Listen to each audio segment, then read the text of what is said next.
Bismillahirrahmanirrahim. Alhamdulillah wassalatu wassalamu ala Rasulillah wa ala alihi wa ashabihi wa man tabi'ahum bi ihsanin ila yaumiddin wa ba'du. Ikhwati fillah, azani Allah wa iyyakum. Masih dalam pembahasan al-wudu. Pada kesempatan kali ini kita masuk pada pembahasan fardu-fardu wudu atau rukun-rukun wudu. Apa-apa yang diwajibkan ketika berwudu. Yang mana fardu-fardu wudu ini sesuatu yang wajib dipenuhi dalam berwudu. Jika salah satu dari fardu-fardu wudu ini atau rukun-rukun wudu ini tidak terpenuhi, maka tidak diterima wudunya atau batal wudunya. Fardu-fardu wudu ada 6. Yang pertama, membasuh muka.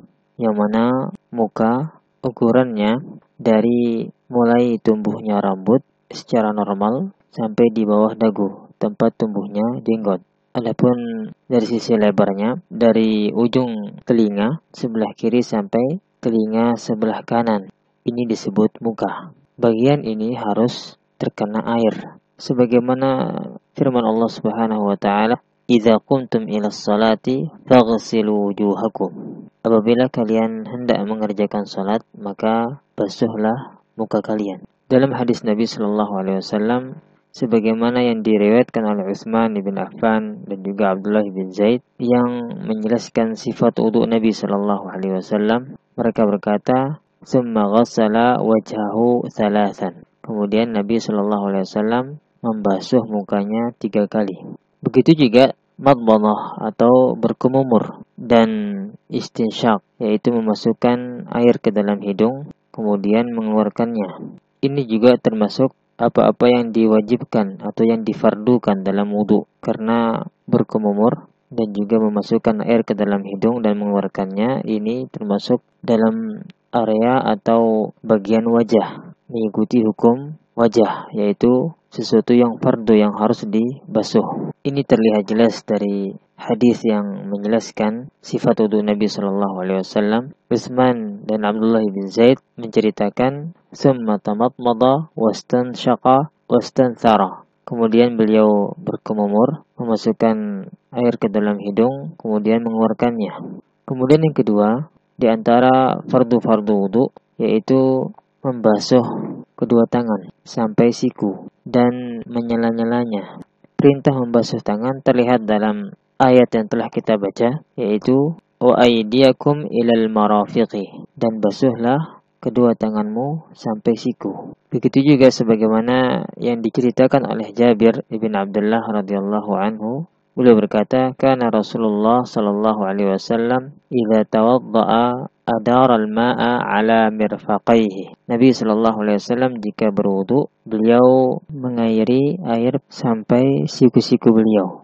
Dan juga sebagaimana hadis Utsman radhiyallahu anhu, beliau menceritakan, "Tsumma ghassala yadahu al-yumna ila al-mirfaqi thalatha marratin, tsumma al-yusra mithla dhalik." Kemudian beliau membasuh tangan kanannya sampai siku 3 kali, kemudian tangan kiri seperti itu pula.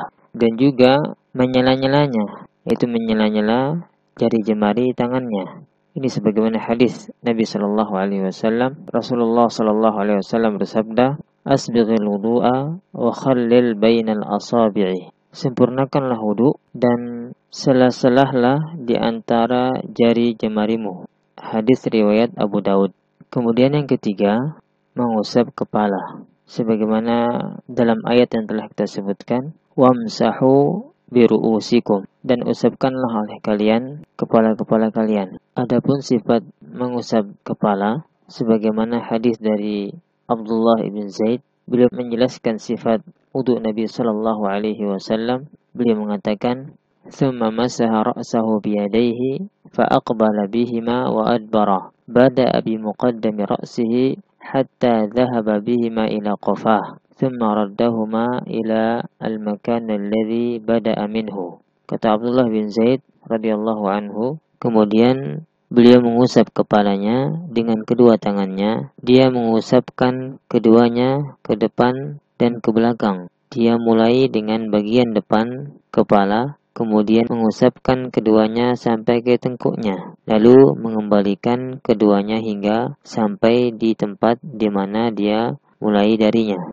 Hadis riwayat Bukhari dan Abu Daud. Kemudian setelah itu, setelah kepala, diusaplah telinga. Dan diwajibkannya telinga karena termasuk bagian dari kepala. Adapun sifatnya atau cara mengusapnya, sebagaimana hadis dari Amr ibn Shu'aib, bahwasanya Nabi SAW pernah berwudu dan mengusap telinganya. Kata beliau, فَأَدْخَلَ إِصْبَعَيْهِ السَّبَّاحَتَيْنِ فِي أُذُنَيْهِ وَمَسَحَ بِإِبْهَامَيْهِ عَلَى ظَاهِرِ أُذُنَيْهِ وَبِالسَّبَّاحَتَيْنِ بَاطِنَ أُذُنَيْهِ.